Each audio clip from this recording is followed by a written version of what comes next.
ನಮಸ್ಕಾರ. ನನ್ನೆಲ್ಲ ಪ್ರೀತಿಯ ವೀಕ್ಷಕರಿಗೆ ಮನದ ಮಾತು ವಿತ್ ಚೇತನ್ ಕಾರ್ಯಕ್ರಮಕ್ಕೆ ಸ್ವಾಗತ.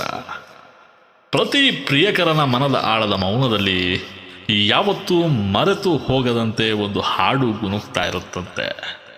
ಅದು ಕೇವಲ ಸ್ವರಗಳ ಸಂಗೀತವಲ್ಲ, ನೆನಪುಗಳ ಉಸಿರು, ಒಲವಿನ ಹಸಿವು. ಕಾಲ ದೂರ ಸರಿಬಹುದು, ಜೀವನದ ದಾರಿಗಳನ್ನು ಬದಲಾಯಿಸಬಹುದು, ಆದರೆ ಈ ಹಾಡು ಆರಂಭವಾದ ಕ್ಷಣದಲ್ಲಿ ಅವಳು ಮತ್ತೆ ಹೃದಯದ ಹತ್ತಿರವಾಗಿರ್ತಾಳೆ. ಈ ಹಾಡು ಮುಗಿಯುವುದು, ಆದರೆ ಅವಳ ಪ್ರೀತಿ ಎಂದಿಗೂ ಮೌನವಾಗಿರುತ್ತದೆ. ಅದು ಯಾವ ಹಾಡು ಅಂತ ಕೇಳ್ತೀರಾ? ಒಲವಿನ ಪ್ರಿಯಲತೆ ಅವಳದೇ ಚಿಂತೆ,